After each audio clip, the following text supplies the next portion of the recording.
Olá, olá a todos. Hoje é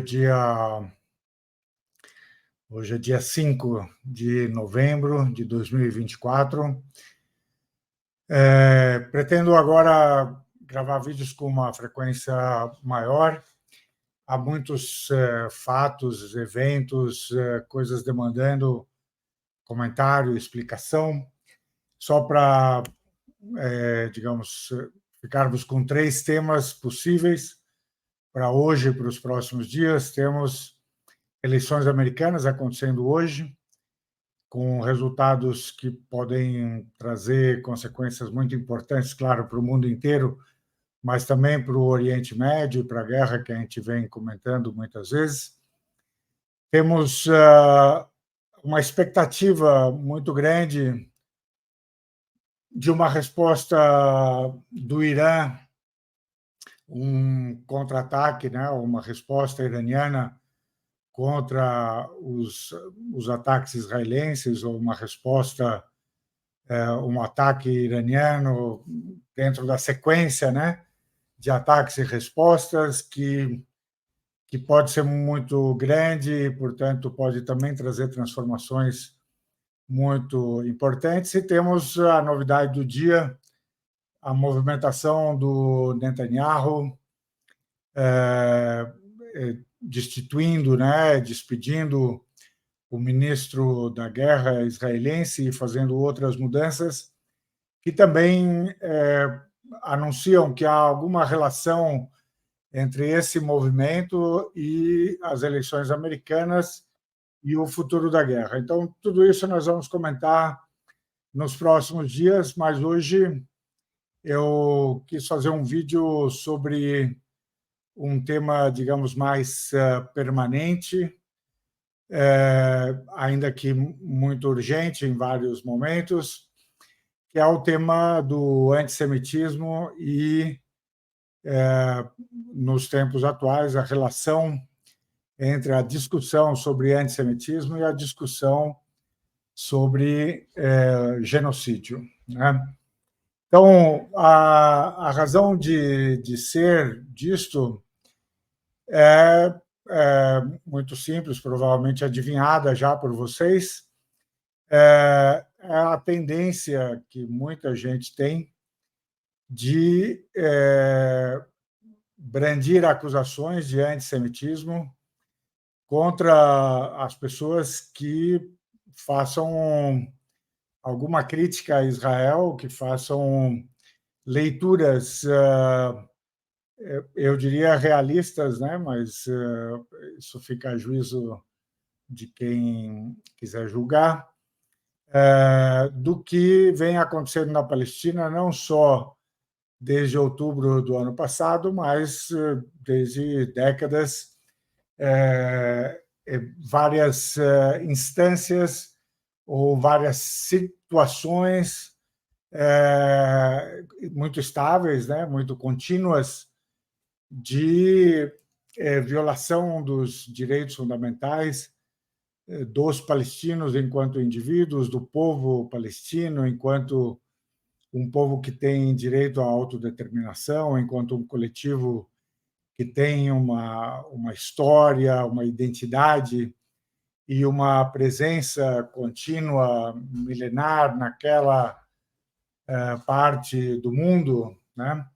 Então, as pessoas que fazem leituras críticas a Israel, críticas ao Ocidente, por conta do apoio incondicional que este presta a Israel, muitas vezes são acusadas de antissemitismo. Ou seja, a acusação de antissemitismo acaba funcionando como um modo de calar ou tentar calar quem faz críticas a Israel, e isto, entre outras coisas, decorre da tentativa que esses mesmos grupos ou pessoas, né, eu estou aqui falando genericamente do fenômeno,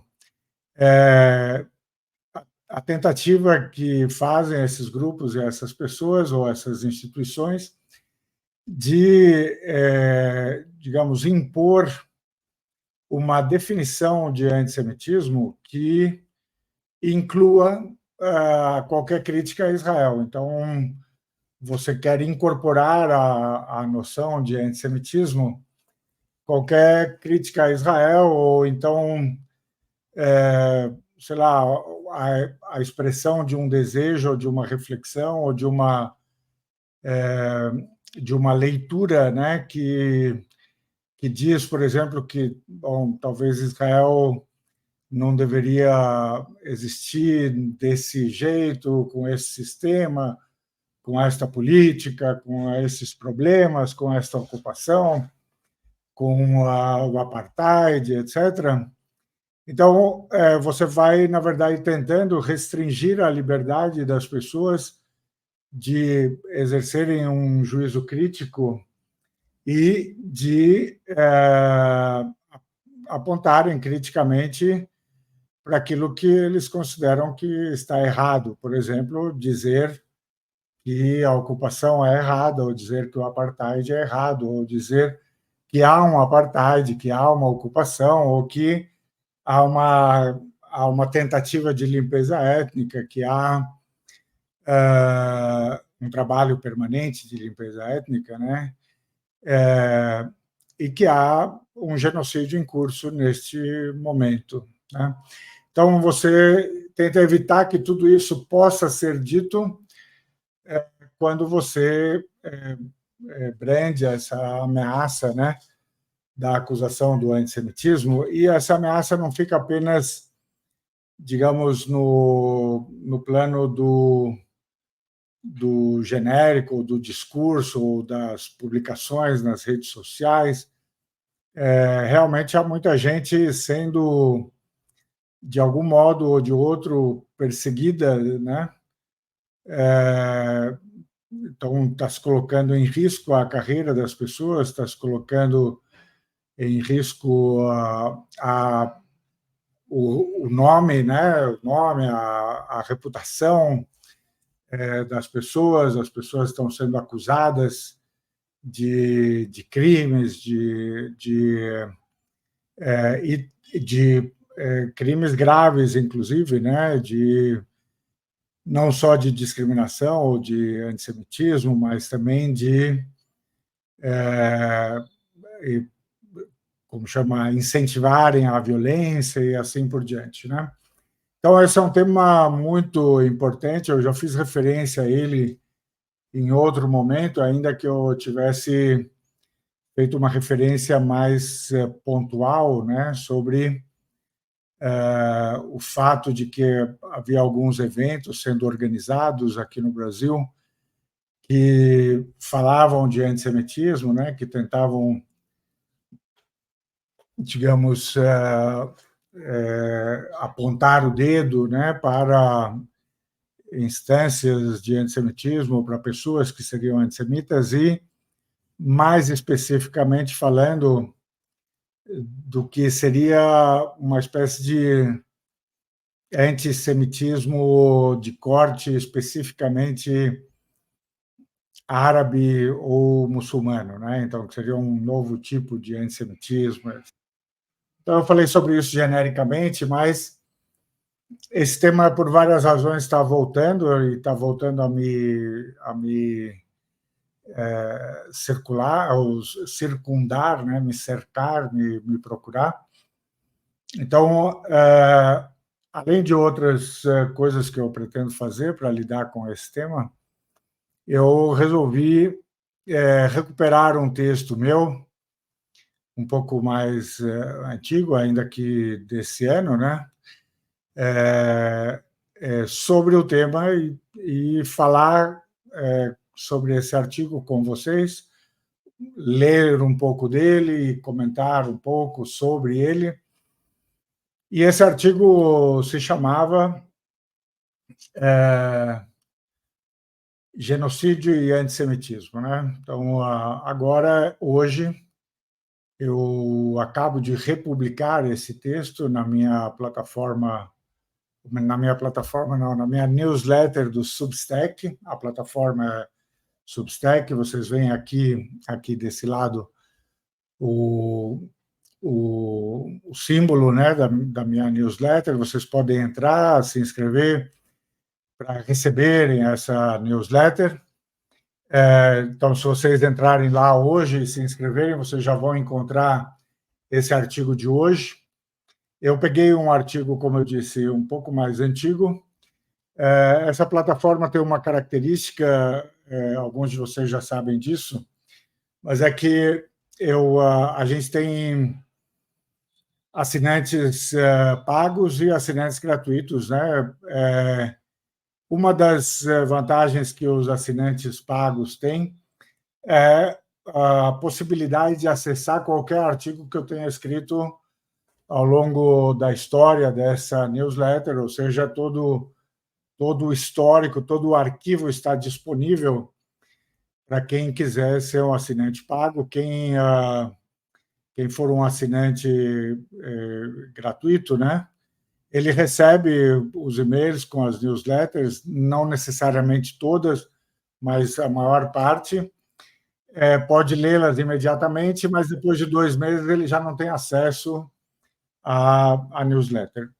É só por isso. O que eu estou dizendo agora é para explicar por que eu fui buscar o artigo de novo e republiquei hoje com uma nova introdução. Tá?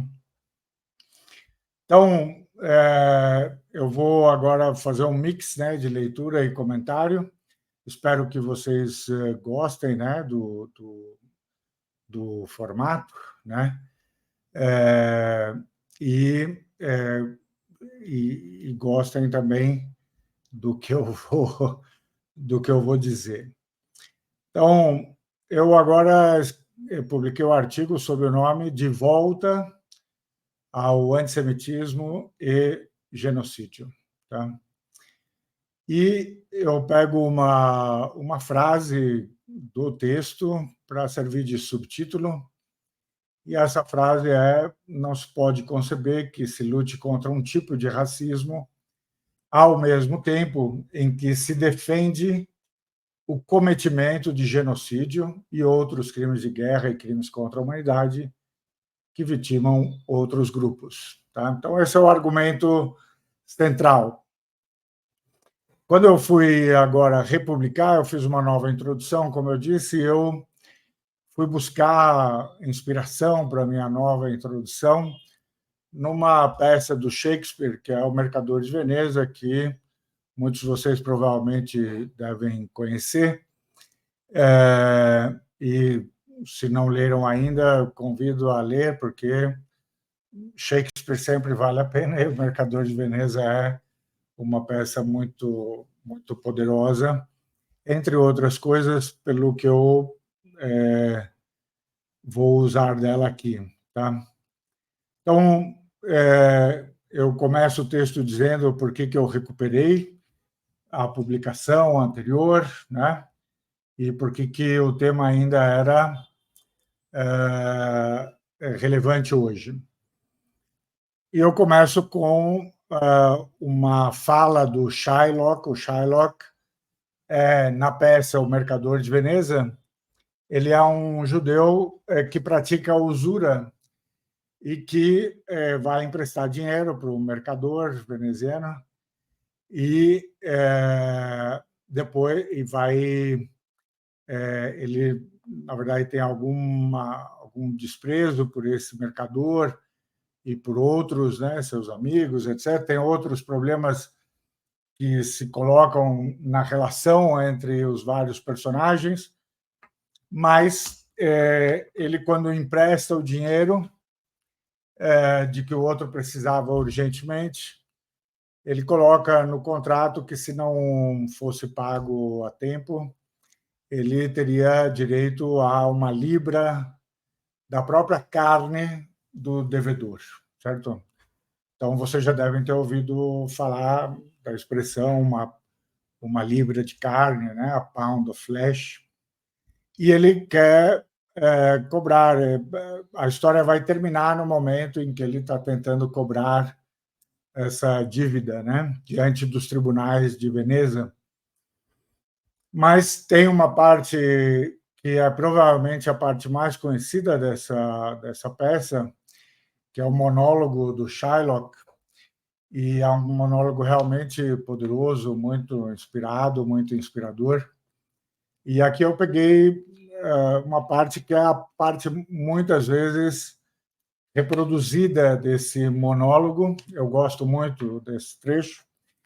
E a tradução que eu consegui aqui fazer com a ajuda de um pouco de inteligência artificial, ele diz assim: eu sou um judeu.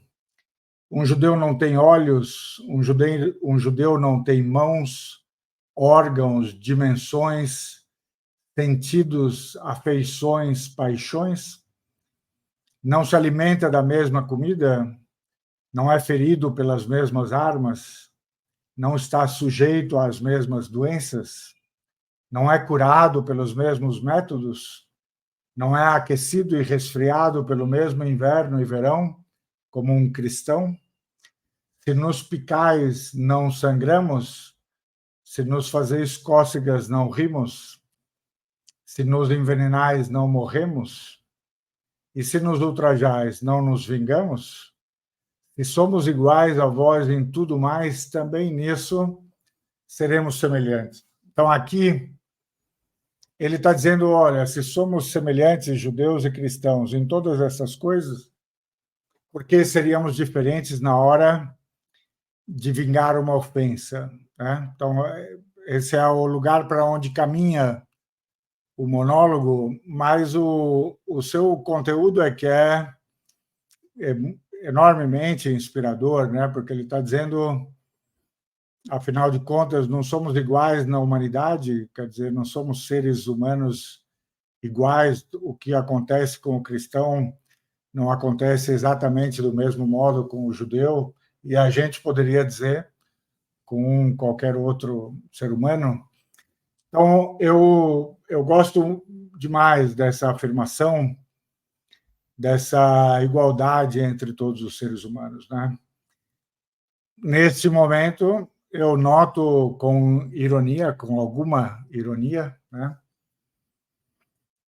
que qualquer criança palestina poderia hoje usar esse monólogo do Shylock e dizer exatamente as mesmas palavras em face da máquina de matar israelense, certo? Em face dos soldados, da máquina, do tanque, do avião, do navio, da bomba, do que vocês quiserem. Ou seja,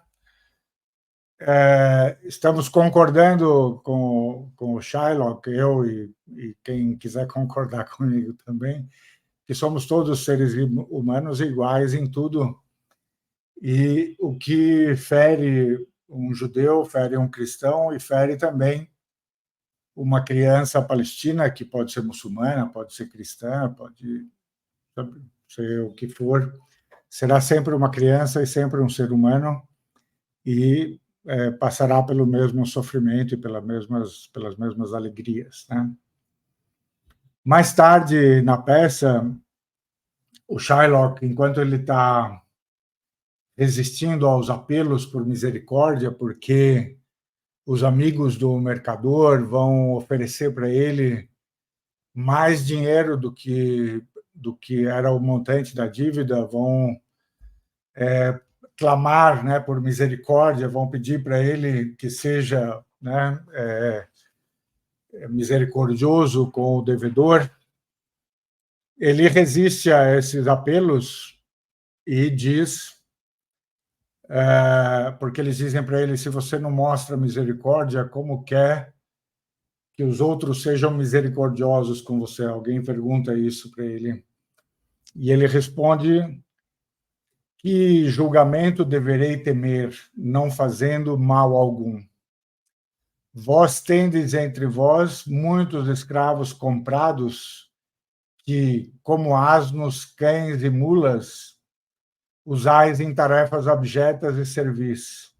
Por que os comprastes? Porque os comprastes, devo dizer-vos, deixai-os livres, casai-os com vossos herdeiros? Porque suam eles sob os fardos?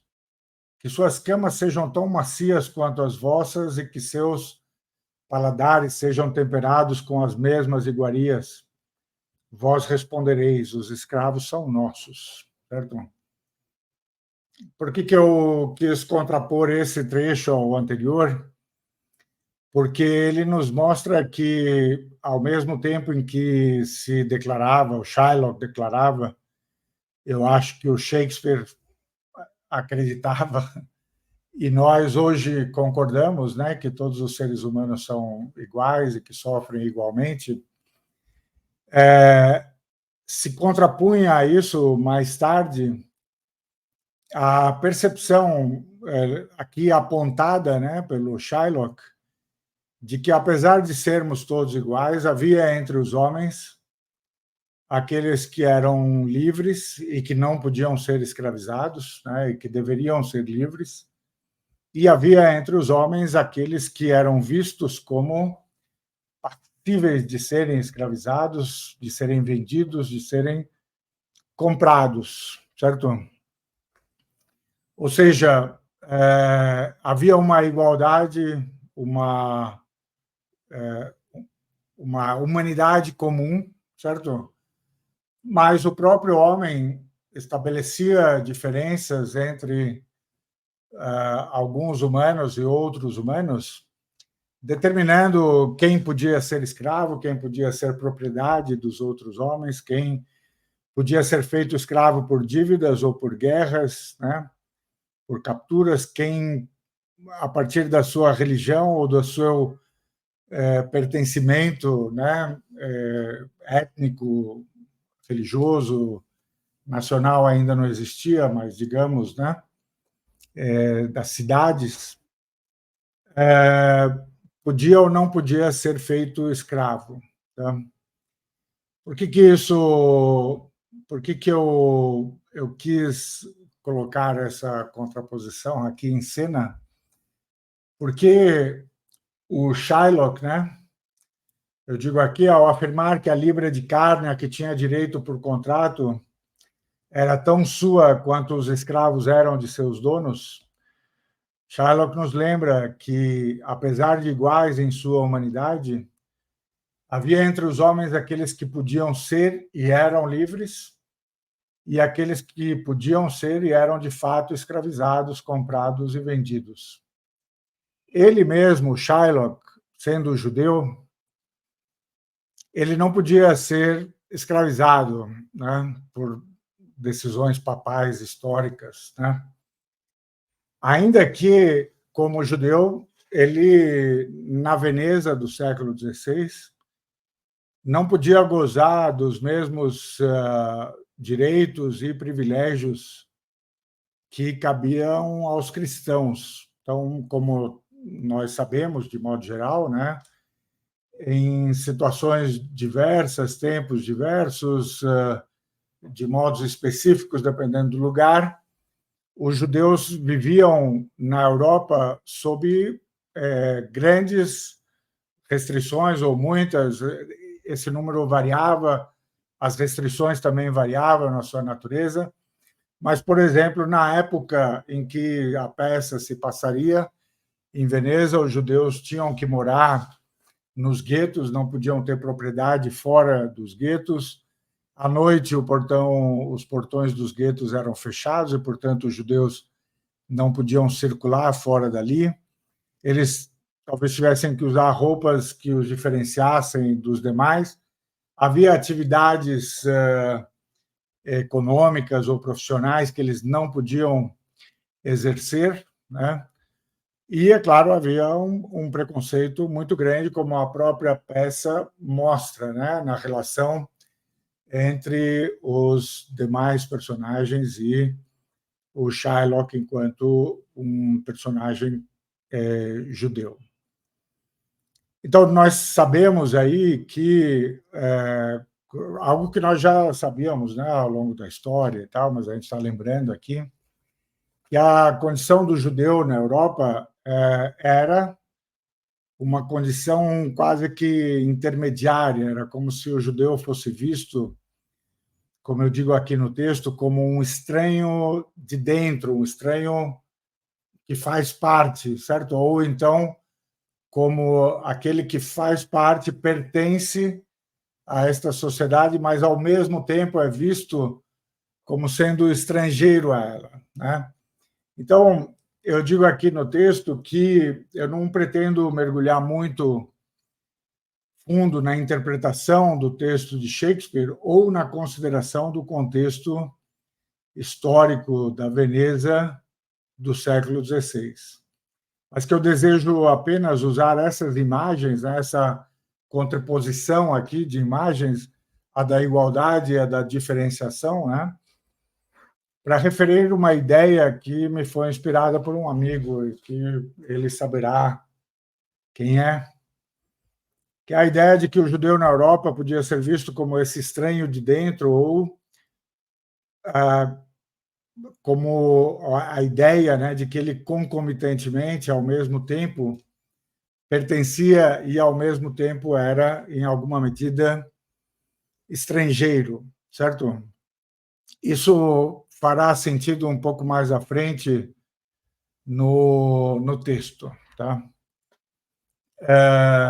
Então, isso é a nova introdução, é uma inspiração,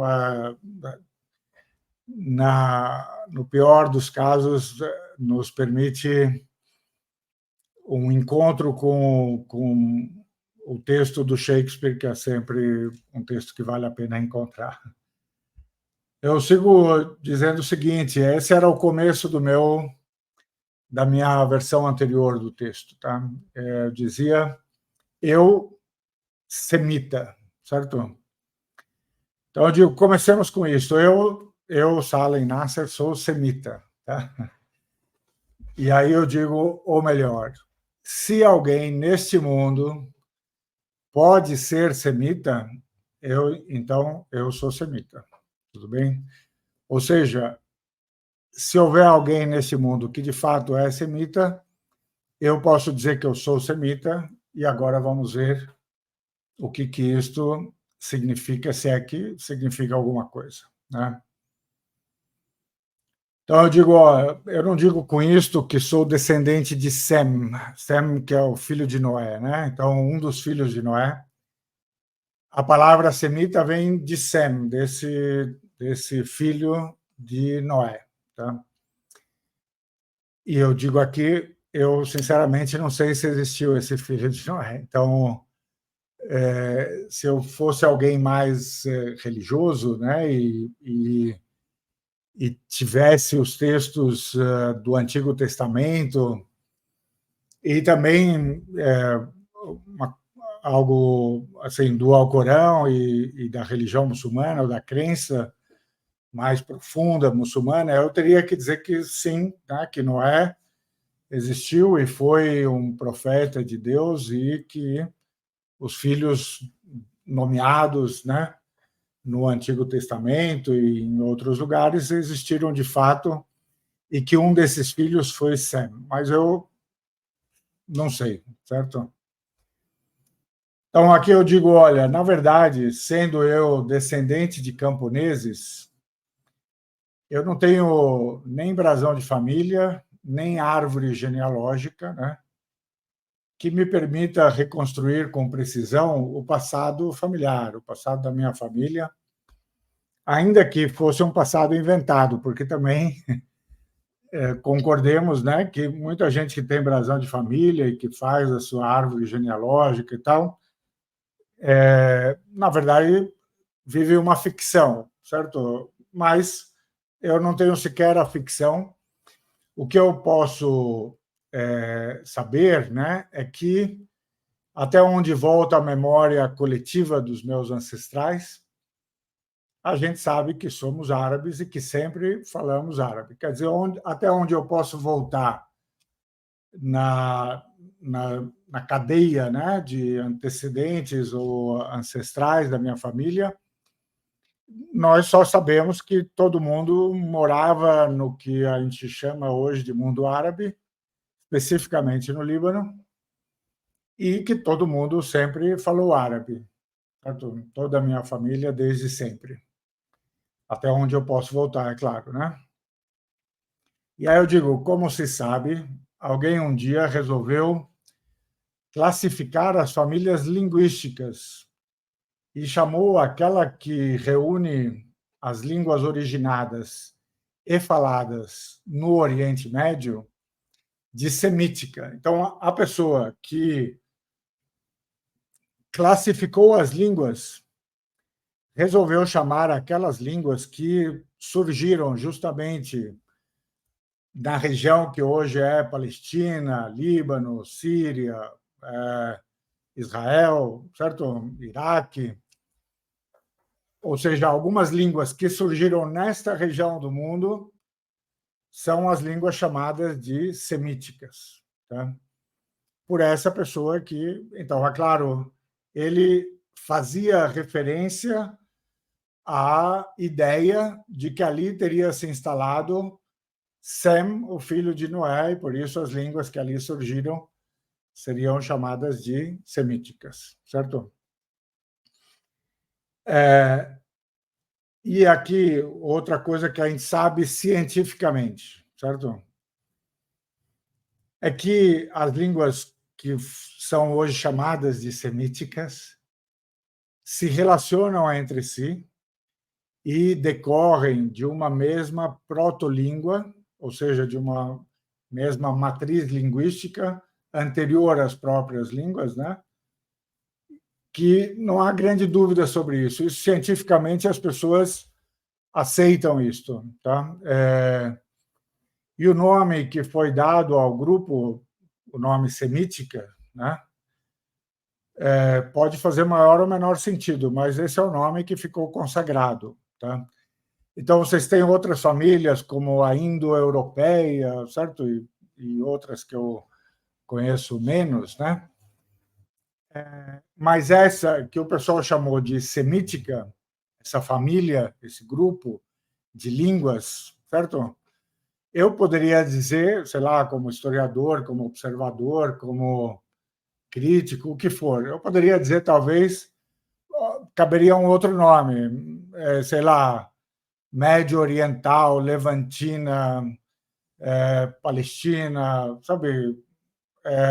Sei lá, o que eu quisesse inventar. Eu poderia dizer que esse nome, semíticas, faz mais ou menos sentido científico, histórico, etc., mas hoje o fato é que o nome é consagrado.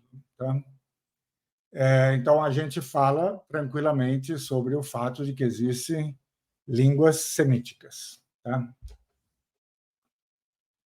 Agora, o que eu digo aqui, que o que é menos certo é que haja povos semitas, tá?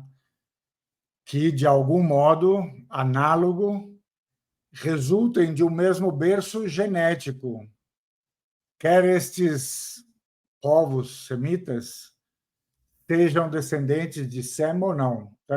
Primeiro, a gente não sabe se existiu Sem, mas caso ele tenha existido, se há grupos humanos, povos, certo?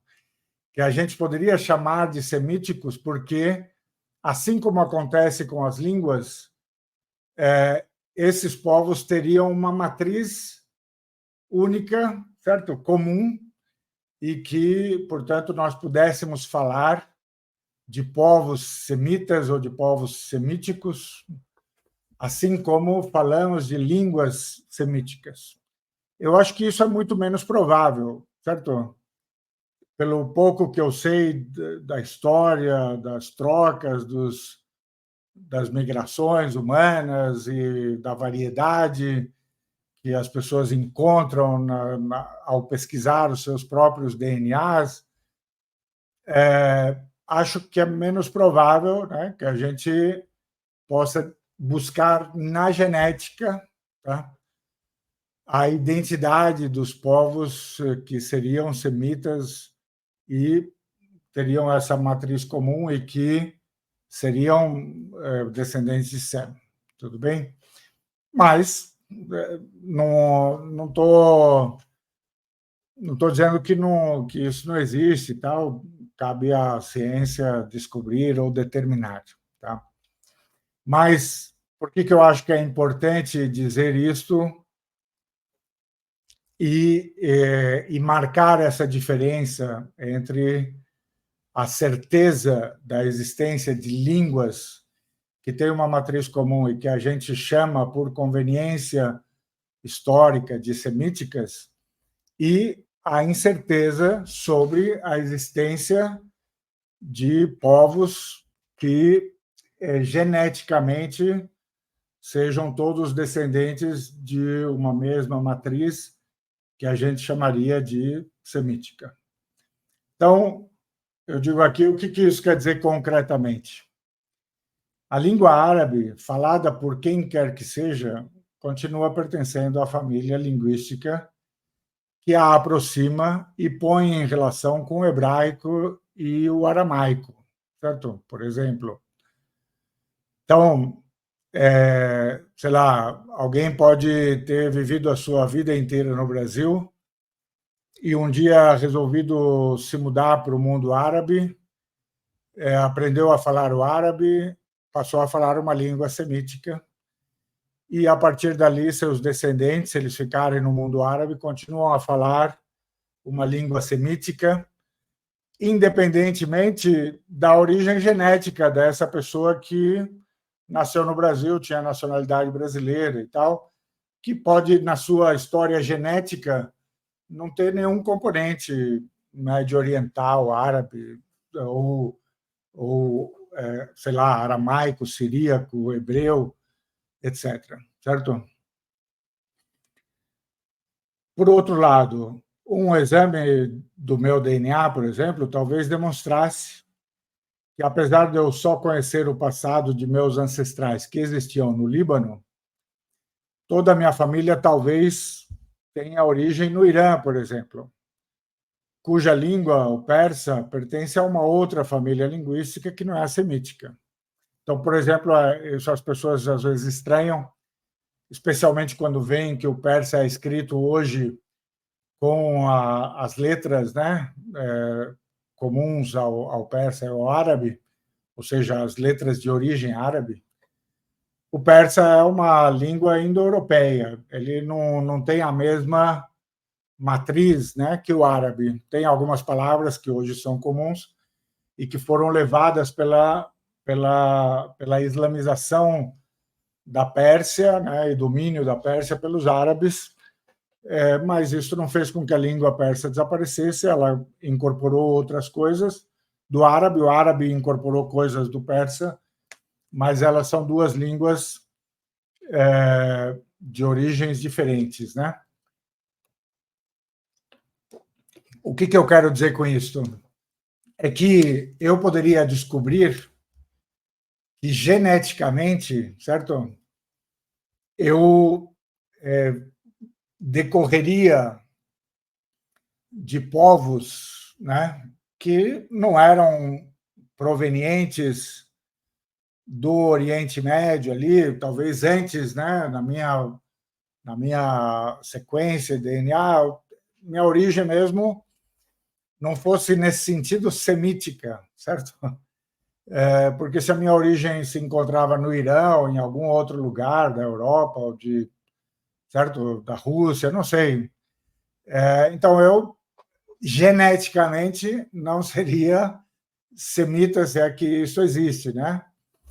O que eu quero dizer é que eu quero enxergar a possibilidade da separação entre a questão da língua ser semita ou semítica e da nossa história genética de cada um de nós ou de grupos inteiros, né? Então, a identidade semítica em termos genéticos, portanto, é algo cuja existência é incerta, certo? Especialmente se pensada em termos de pureza, tá? Ou seja, se a gente for pesquisar, a gente vai descobrir que o nosso DNA é sempre misto e que há vários elementos que se compuseram e chegaram até nós, tá? Então, se existe alguma coisa que seja chamada de povos semíticos, eu poderia dizer, provavelmente, que tem uma certa parte da minha composição genética que é de origem semítica, aí, ok. E É isso que eu quero dizer logo em seguida. E, assim, quando eu digo que se alguém pode ser semita, eu certamente sou, certo? Isso significa o quê? Significa que eu, sendo descendente de libaneses que sempre falaram árabe, eu falo uma língua semítica, tá? Então, isso me aproxima da identidade semítica. E a probabilidade de eu ser descendente de povos em que as línguas semíticas surgiram é relativamente maior. Por quê? Porque eu, sendo descendente de libaneses, até onde eu posso voltar na minha árvore genealógica, eu sei que eu sou descendente de pessoas que se instalaram durante muito tempo na região em que nasceu a língua semítica, tá? Em que nasceu o árabe, inclusive. Então, as duas coisas fazem de mim tão próximo quanto é possível estar de uma identidade semítica ou semita. Eu falar uma língua semítica desde sempre, né? Eu e minha família, meus ancestrais, e eu, minha família, meus ancestrais, sermos todos ligados a pessoas que sempre moraram e viveram na região onde surgiu a ideia de línguas semíticas e, portanto, de povos semitas, se é que eles existem, certo? Então, outras pessoas podem dizer o mesmo que eu, mas eu não vejo quem possa dizer mais do que eu, tá? Tem gente que pode ter as mesmas condições que eu, ter o mesmo tipo de ascendência, né, que os leva para a Síria, para a Palestina, para o Iraque, etc., e que também possam dizer minha família sempre falou árabe, então eu combino as duas, ou a minha família sempre falou hebraico, a minha família sempre falou aramaico, o siríaco e etc. Certo? Apesar de que todas essas línguas hoje são relativamente muito menos faladas do que o árabe, né? O árabe foi levado para outros cantos e virou uma das principais línguas do mundo, enquanto o aramaico e o siríaco tenderam ao desaparecimento, não desapareceram completamente, mas tenderam, e o hebraico desapareceu por muito tempo ou ficou restrito digamos, a prática religiosa e a leitura do hebraico antigo, das escrituras, e foi ressuscitado quando se pensou a instalação do Estado de Israel.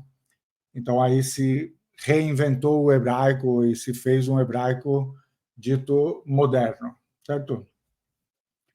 Então, aí eu digo, perceba-se que isso não tem qualquer relação com a fé ou a religião que eu, porventura, professe ou pratique.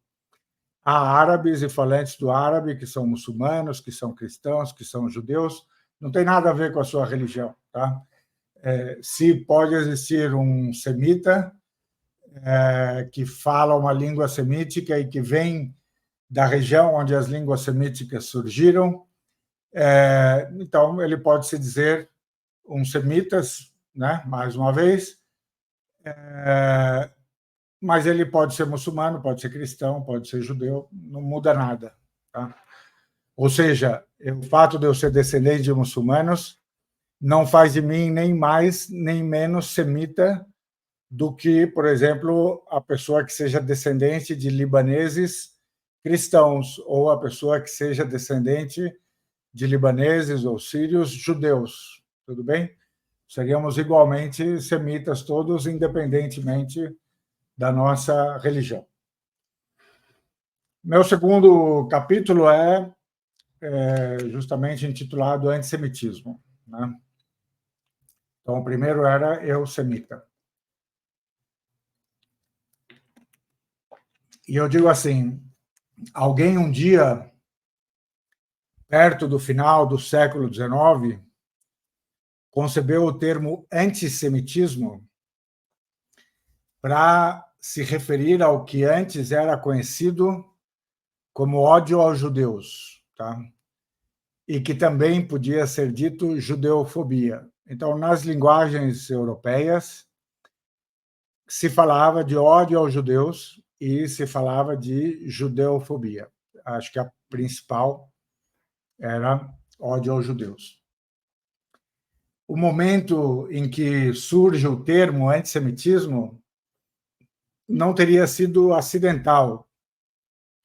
Ele estava relacionado à emergência em importância, primeiro, das teorias científicas das raças. Tá?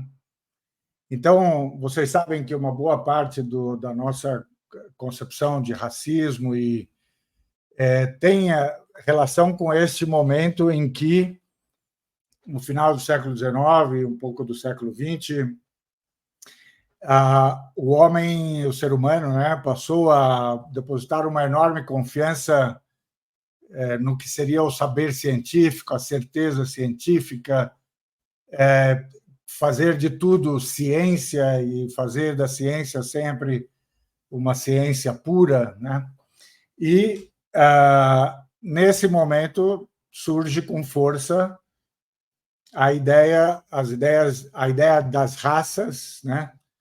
Como uma questão científica, uma questão a ser estudada e determinada cientificamente.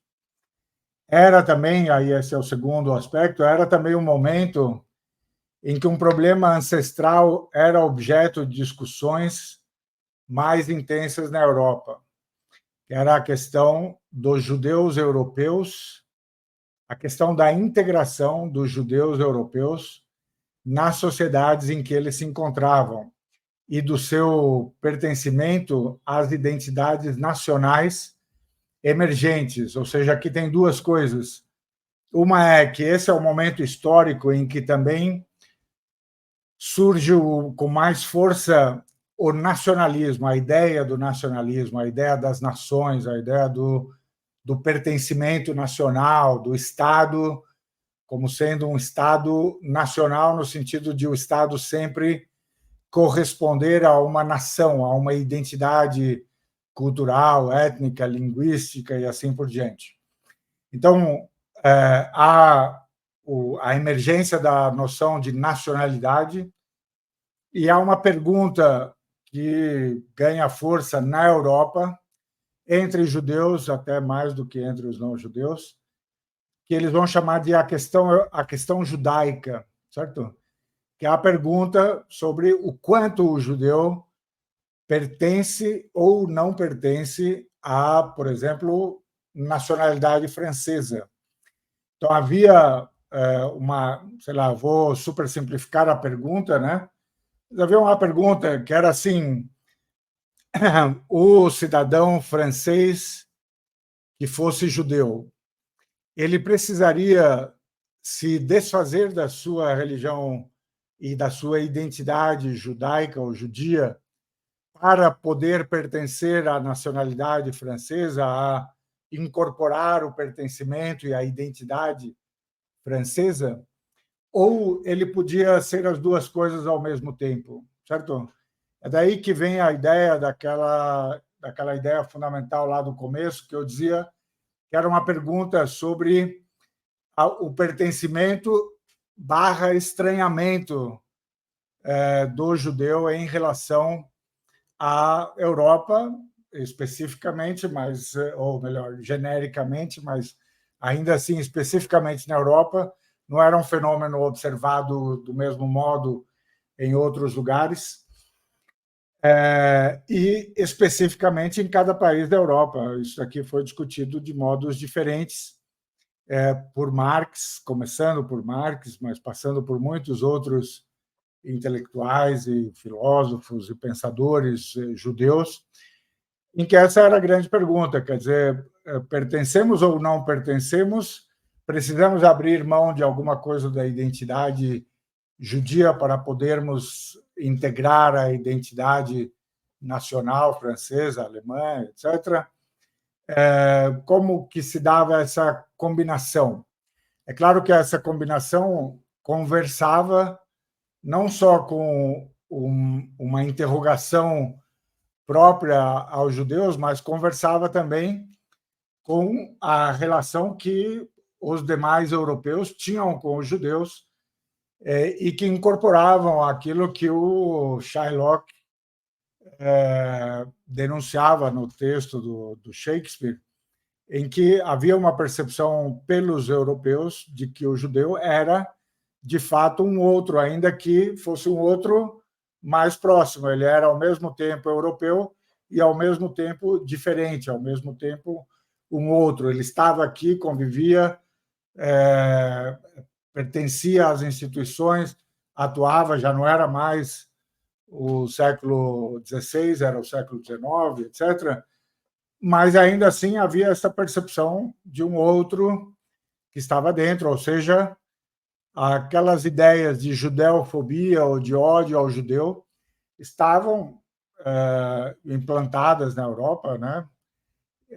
E o questionamento sobre a questão judaica conversava também com isso, certo? Conversava também com a percepção que os europeus tinham dos judeus e o tratamento que era reservado aos judeus. Até mesmo a ideia sionista da criação de um Estado para os judeus em qualquer lugar do mundo e depois especificamente na Palestina, conversava com esta pergunta sobre a questão judaica, sobre o pertencimento ou não pertencimento, sobre a necessidade de constituir por si só uma nação ou a possibilidade de integrar as nações a que de fato se pertencia linguisticamente, culturalmente, civilizacionalmente, etc. As pessoas falavam a língua do próprio país ou a língua, quando a própria comunidade desenvolvia a sua própria língua, falavam esta outra língua que não era o hebraico, mas senão eles falavam o alemão, o francês, o italiano, né? E viviam como franceses, italianos e alemães e assim por dentro e por diante, certo? Então, aquele fenômeno do ódio ao judeu, na sua forma especificamente europeia, isso a gente precisa sempre lembrar, e depois ocidental, porque o Ocidente é, na verdade, a Europa estendida, né? Que se dava em circunstâncias em que os judeus, ao mesmo tempo, faziam parte do tecido social europeus e eram vistos e se viam como, em parte, estrangeiros, passou a ser dito antissemitismo. Então, a palavra nova surge e passa a significar ódio aos judeus ou medo dos judeus ou judeofobia. Eu preciso recuperar esta referência, mas aqui eu digo que eu penso ter lido em algum lugar algo que me sugeriu a seguinte conclusão. Na verdade, tenho quase certeza disto, e se não foi algo que eu li em algum lugar, eu estou convencido de que é verdade mesmo assim, de que chamar de antissemitismo aquilo que antes era ódio aos judeus ou judeofobia era em si mesmo um ato, um gesto de ódio aos judeus. Quer dizer, você cunhar a palavra antissemitismo para se referir ao ódio aos judeus era uma expressão de ódio aos judeus. Tá? Por que isso? Por que eu tenho certeza disso? Porque nesse momento em que você passa a usar a palavra antissemitismo, aquilo que antes era a aderência a uma crença religiosa, o judaísmo, né? E era isso que fazia com que o judeu fosse um outro diferente, mas ainda assim de dentro, né, da casa, um outro que morava na mesma casa, por conta do seu pertencimento religioso ou da sua crença. A partir da noção de antissemitismo, o judaísmo se tornou uma questão de identidade racial genética, certo? Então, racializou-se aquilo que era uma identidade religiosa, certo? tornou-se uma questão, então, de genética, certo? Por quê? Porque o antissemitismo, na verdade, vem dizer que se antes o judeu podia ser europeu, ele era europeu, mas ainda que odiado, quer dizer, ele podia ser odiado ou temido, né? Por conta da sua especificidade religiosa, mas ainda assim ele podia ser visto como europeu. A partir da passagem para a noção de antissemitismo, você estava dizendo que ele não era um europeu, você estava dizendo que ele era um semita, certo? Ou seja, você estava dizendo que ele não pertencia em nada, né? Ele não era só um diferente de dentro, ele era um diferente que vinha de fora, certo? Em outras palavras, o semita, ele não era apenas um outro de dentro, um outro aparentado, certo? Ele agora era um outro inferior, bárbaro, incivilizado, certo? Ele era um outro destinado à dominação colonial, à exploração. Por que eu digo isso? Porque quem eram os semitas antes de você incluir os judeus na categoria? Eram os outros que não estavam na Europa, certo? Eram, por exemplo, os árabes, eram os africanos que podiam ser vistos como semitas ou não, dependendo, né, de onde estivessem. Mas, ao dizer que o judeu era um semita, na representação europeia, isto basicamente queria dizer que ele não era melhor do que o outro de fora, do que o árabe, do que o africano, do que aquele que, no mesmo século XIX, os europeus estavam dominando, colonizando, exterminando, explorando, certo? Ou seja, chamar de antissemitismo o ódio aos judeus, para mim, pelo menos, representava este jogar para fora o judeu no sentido de não reconhecê-lo mais como um europeu que, por acaso, né, vive uma outra crença religiosa, dizer que ele geneticamente, biologicamente, racialmente, não pertencia à raça branca, europeia, ocidental, o que vocês quiserem. Ele era nada melhor do que os árabes, por exemplo, que eram os outros sabidamente semitas, né? Tudo bem? Não. Então, em outras palavras, chamar o judeu de semita era dizer não que ele era apenas um europeu inferior, mas que ele era tão estrangeiro quanto o árabe, que ele não era nem melhor nem diferente do que o árabe. Essa leitura racial do que antes era pertencimento religioso prevaleceu até o genocídio dos judeus europeus durante a Segunda Guerra Mundial. Ironicamente e tragicamente, né? Irônica e tragicamente, a mesma concepção biológica da identidade do povo judeu tornou-se a pedra de sustentação do Estado de Israel e do que se pretende que seja o seu caráter de Estado judeu, certo? Porque, primeiro, há uma leitura da gravidade do antissemitismo europeu, que, no seu auge, né, desembocou no chamado genocídio dos judeus da Europa, né? As pessoas chamam de holocausto e tal, mas usem a palavra que quiser, mas era um genocídio dos judeus europeus, certo? Não foram os únicos a sofrer genocídio na Segunda Guerra Mundial, mas fala-se do genocídio ou da destruição dos judeus da Europa, né? O que acontece com o Estado de Israel? Quando o Estado de Israel, a partir da sua instalação, mas mesmo antes, certo?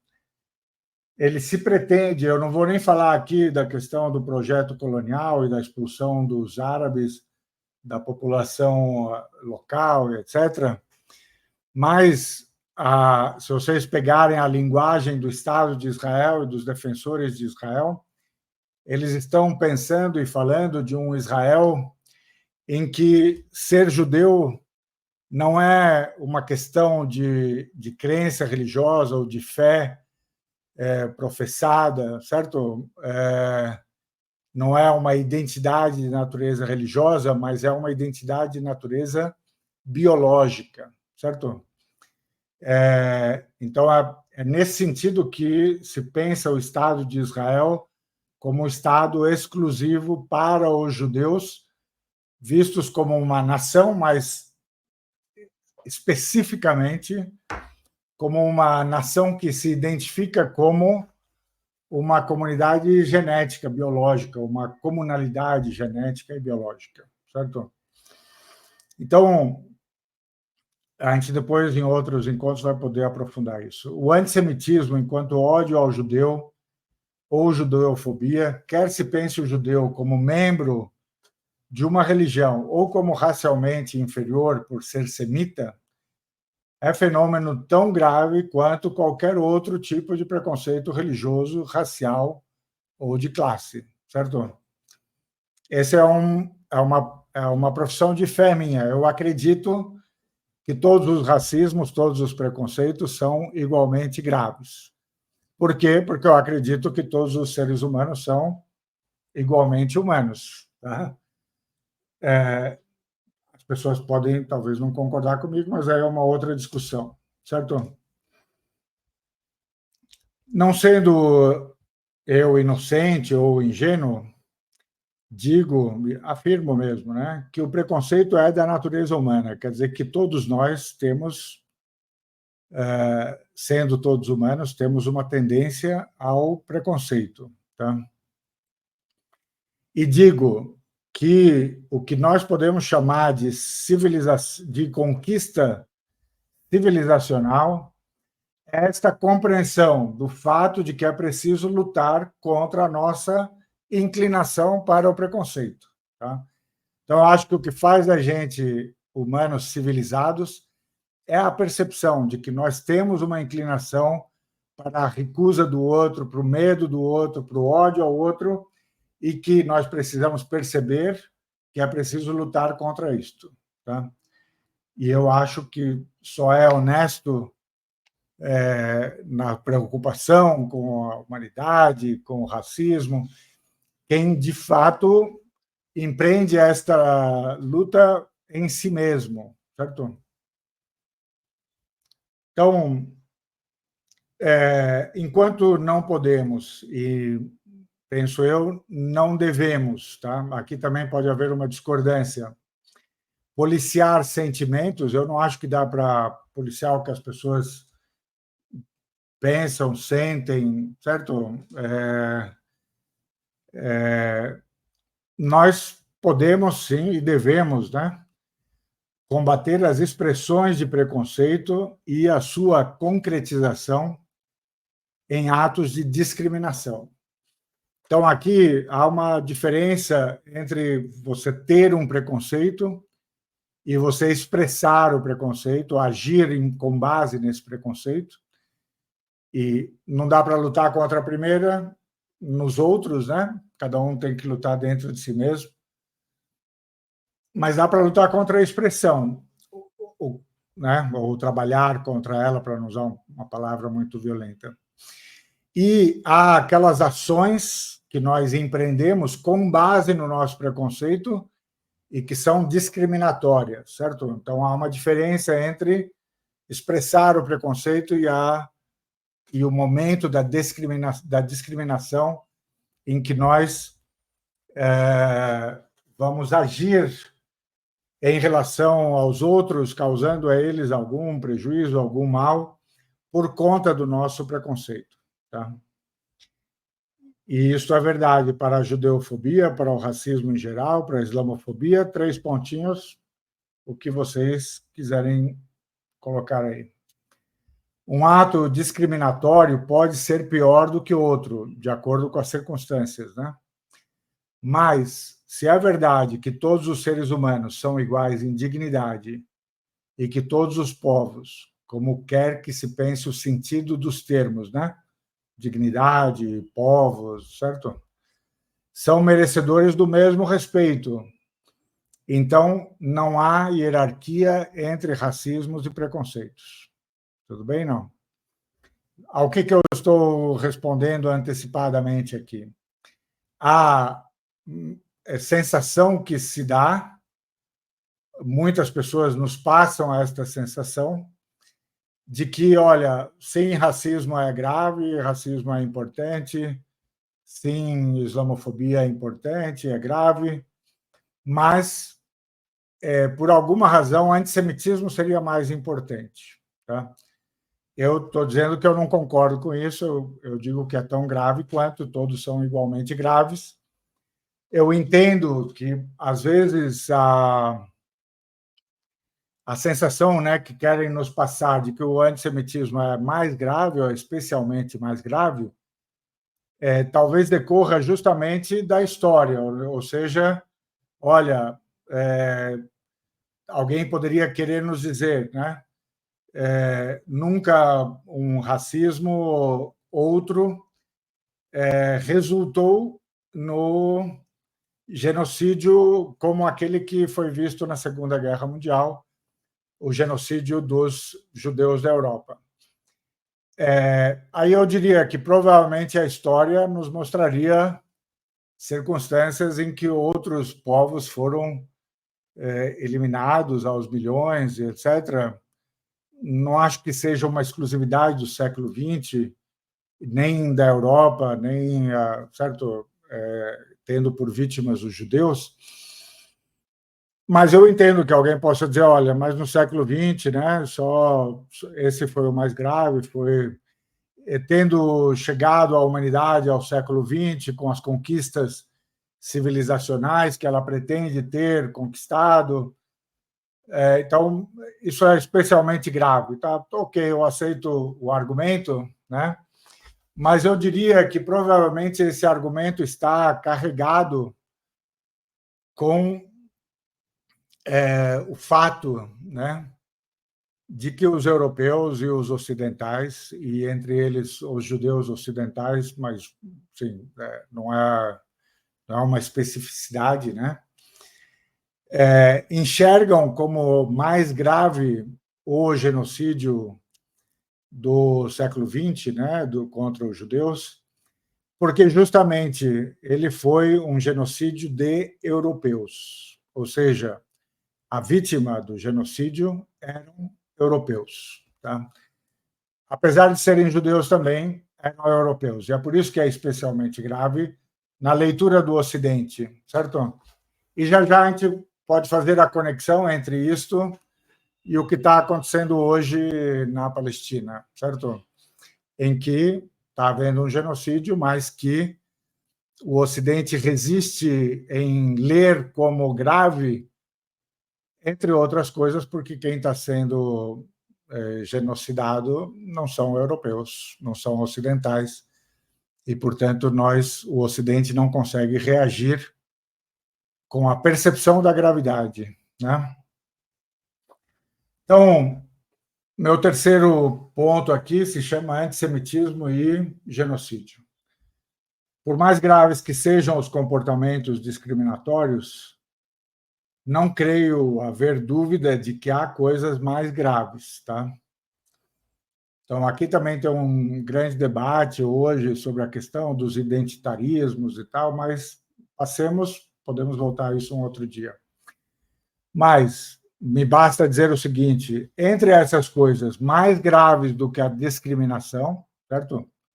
Do que a discriminação, está o genocídio. Não sei se vocês concordam comigo ou não, mas você, sei lá, agir discriminatoriamente contra uma pessoa, por qualquer razão que seja, raça, cor, religião, certo? É menos grave, é punível, é tudo que vocês quiserem. Mas é menos grave do que querer acabar com um certo grupo étnico, religioso, racial, no todo ou em parte. Isso é o genocídio. Tá? Então, Se eu tenho preocupação com discriminação e com o preconceito que leva a essa discriminação, eu tenho que ter maior preocupação ainda com o fato de que o preconceito e a discriminação podem desembocar em genocídio. Quando desembocam em genocídio, eu tenho que me insurgir muito mais pelas mesmas razões de base. Como fenômeno, a destruição no todo ou em parte de um grupo racial ou étnico, e como crime cometido por indivíduos ou por estados, o genocídio deveria nos indignar e nos mobilizar mais do que qualquer outro fenômeno ou crime. Não sei se vocês concordam, mas eu estou convencido disso. É verdade que cada um de nós, enquanto ser humano, pode se reconhecer como pertencente a um ou outro grupo e, por essa mesma razão, pode ser mais sensível ao preconceito que nos atinge do que aquele que atinge aos outros, certo? Então, eu, sei lá, posso ser muçulmano e dizer, me preocupo especialmente com islamofobia. Alguém que é judeu pode muito bem dizer, legitimamente, me preocupo mais com o antissemitismo e assim por diante, certo? Assim também podemos sentir mais intensamente um genocídio que atinge o nosso grupo ou um grupo com que sentimos maior proximidade cultural, religiosa, étnica. Então, por exemplo, o fato de eu ser de origem árabe, de eu falar árabe, de eu, certo, ser do Líbano, originário do Líbano, pode sim significar que eu posso desenvolver ou expressar uma sensibilidade especial para um genocídio que acontece contra os palestinos na Palestina, do que talvez eu tivesse com um genocídio acontecendo em outro lugar. Assim, que eu tenha essa sensibilidade diferenciada não é estranho, certo? Então, até aí, tudo bem, né? Então, eu digo assim, é perfeitamente legítimo que uma pessoa judia ou uma instituição que reúna e represente judeus, ou diga representar, né, tenha especial sensibilidade às instâncias de judeofobia ou antissemitismo no sentido consagrado da palavra e que lute especialmente contra esse tipo de preconceito.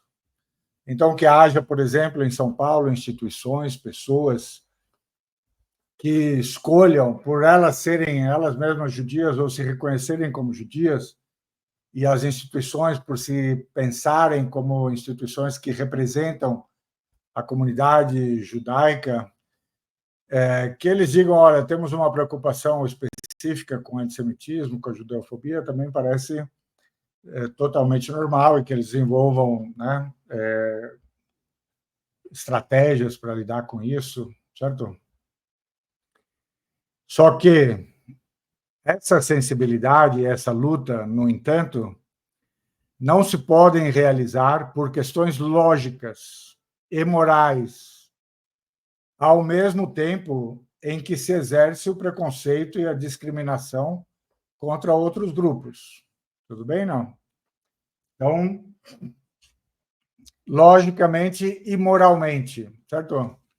Eu não posso dizer que eu luto contra o antissemitismo ou contra a islamofobia porque são fenômenos discriminatórios, certo? E porque são fenômenos de preconceito e de opressão, chegando, inclusive, potencialmente, né, ao resultado de genocídio. Se eu estou combatendo o antissemitismo porque ele faz parte do universo das coisas do racismo, do preconceito, da discriminação, etc., ou contra a islamofobia, logicamente e moralmente, eu não posso, ao mesmo tempo, afirmar a inferioridade de um outro grupo ou exercer a discriminação contra um outro grupo. Vocês concordam comigo que isto é lógico e que isto é moralmente correto? Certo? Então,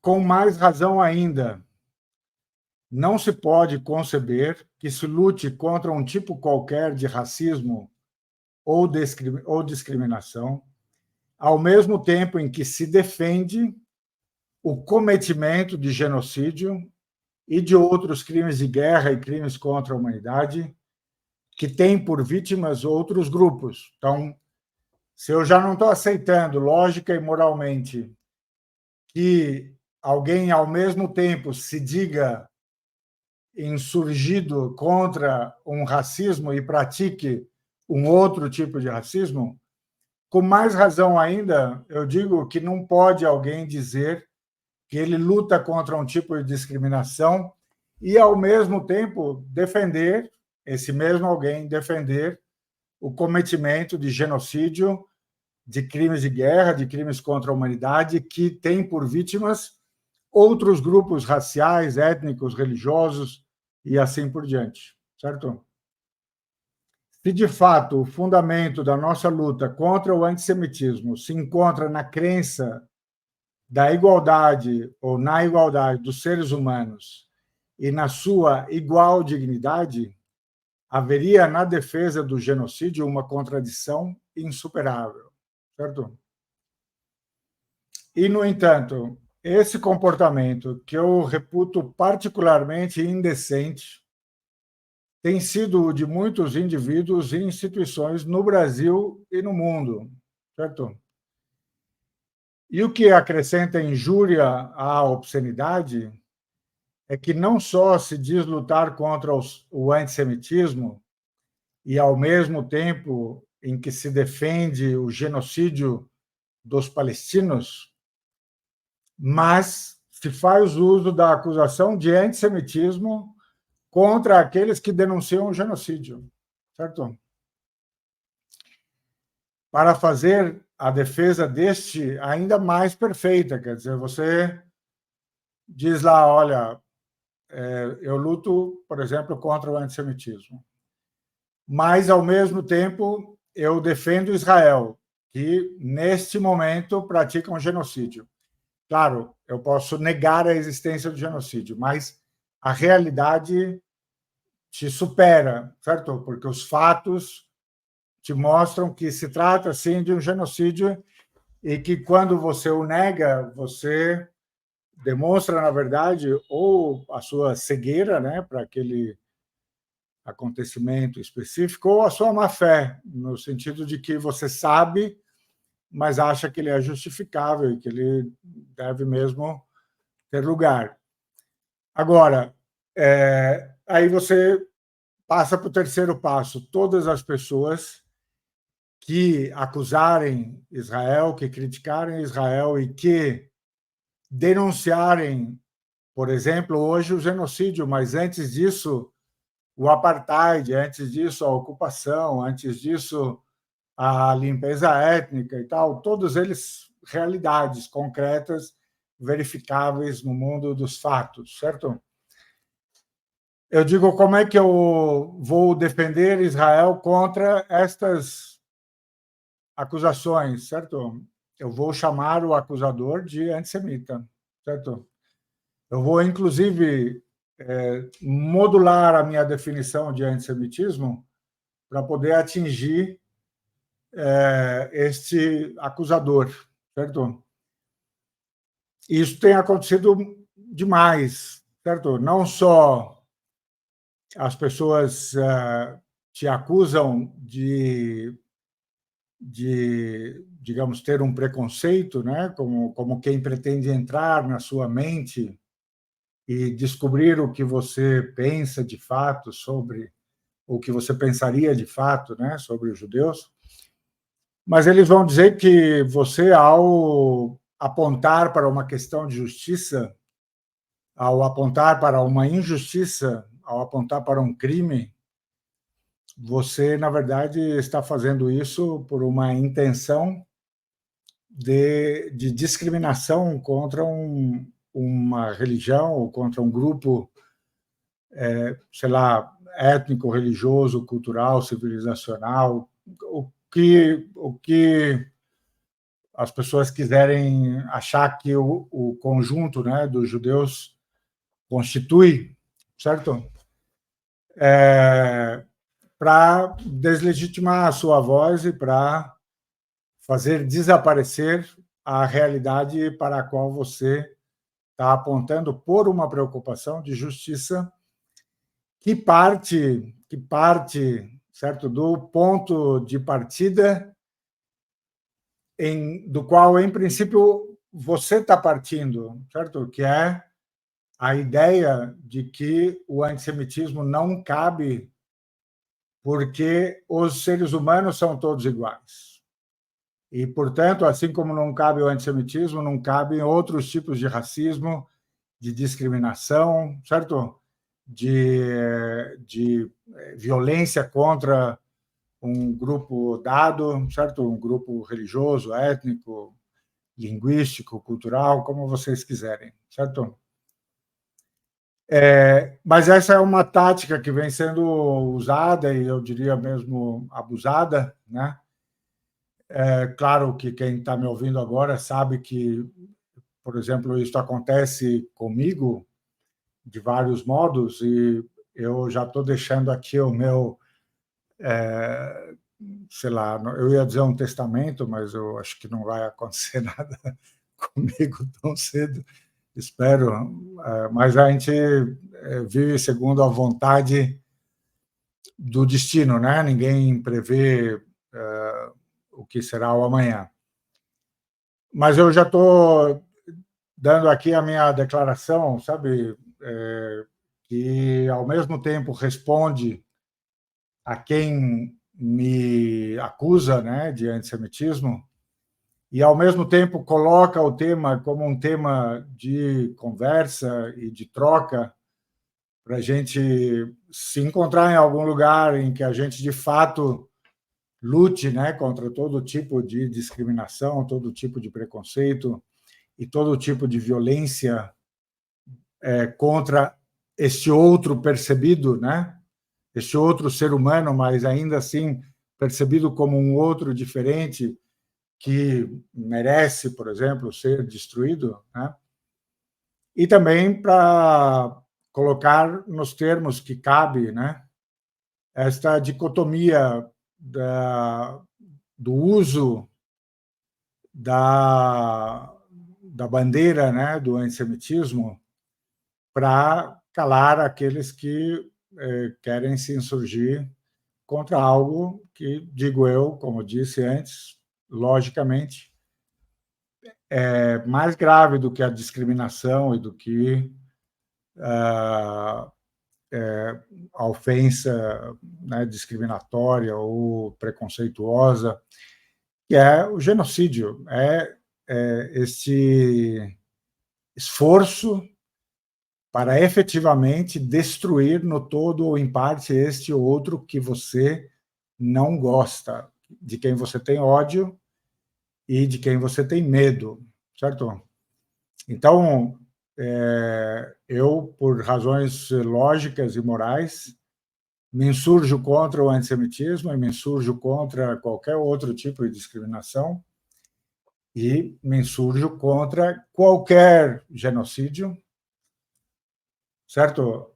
E me insurjo ainda mais quando alguém tenta justificar o genocídio com base numa, numa acusação que te coloca na contramão, justamente, do respeito ao ser humano e à dignidade do ser humano e etc. E aqui eu digo o seguinte: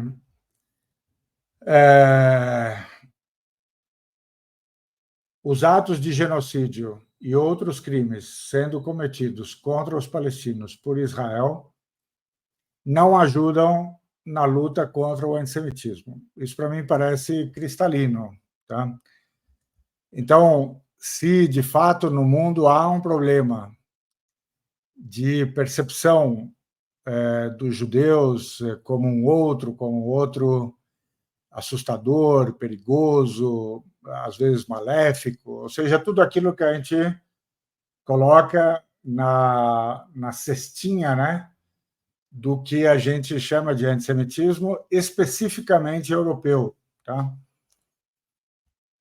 Se é verdade que as pessoas têm esse preconceito, ou que esse preconceito ressurge com facilidade, que ele tem uma história que é muito longa, certo?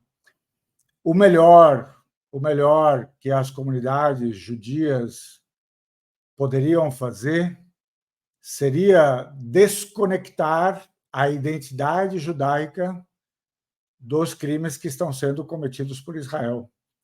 Eu, pessoalmente, desconecto, certo? Eu não digo que Israel comete esses crimes porque é judeu, nem porque quem diz que Israel é judeu é o próprio Israel, não sou eu, não sou eu quem. Mas eu não digo que este mal decorre de que os israelenses são judeus, eu não digo que esta violência só é possível porque quem a comete são judeus e assim por diante, certo? Eu desconecto a identidade judaica do que está fazendo Israel, porque eu acho que isso é o certo, certo? Eu acho que isto é o verdadeiro, inclusive, tá?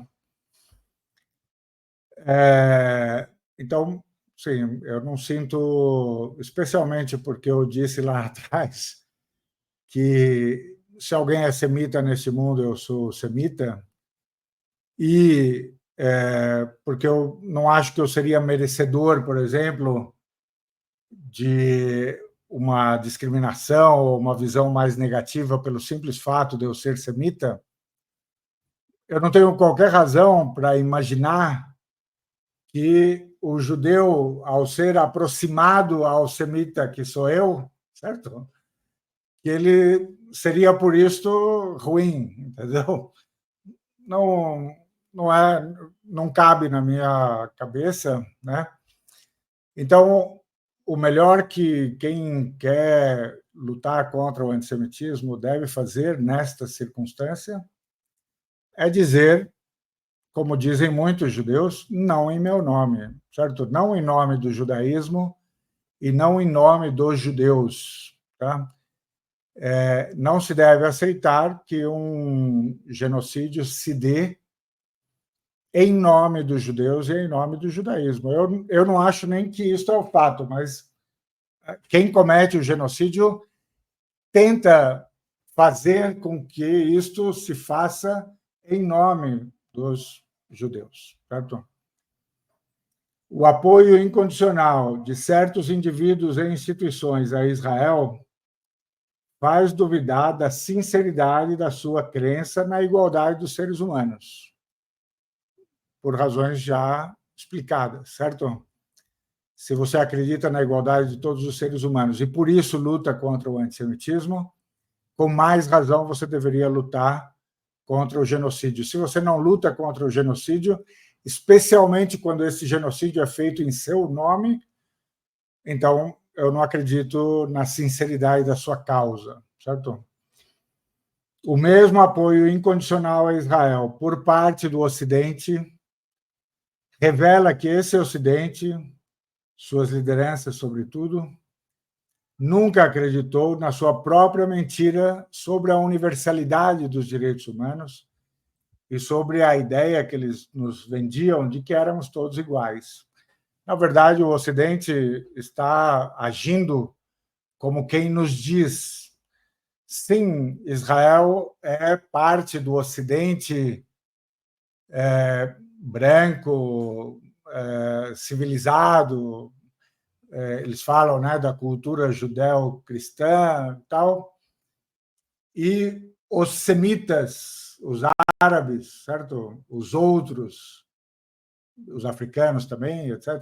Vocês não são iguais, vocês são outros, e por isso o genocídio perpetrado contra vocês, os outros, não é suficientemente grave, certo?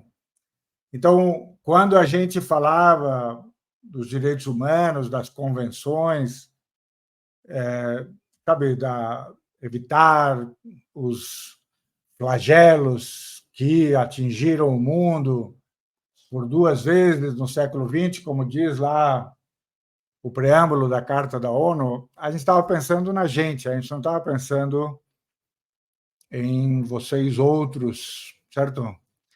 E entre vocês outros, os semitas, sabe? Aqueles que sempre moraram no lugar em que nasceram as línguas semíticas e que sempre falaram a língua semítica mais importante ainda em uso, certo? Então, a proteção não era para vocês e, portanto, o genocídio contra vocês não é um genocídio, certo? Porque esses que nós estamos eliminando não são do mesmo gênus, certo? Não são do mesmo tipo, não são do mesmo gênero. Bom, exatamente 1 minuto e 1h30, agora 1h31 minutos. Lembrem-se de se inscrever no canal, ativar as notificações, ir atrás da newsletter, onde vocês vão encontrar esse texto e algumas fotos, imagens que eu acho que são, sei lá, inspiradoras, né?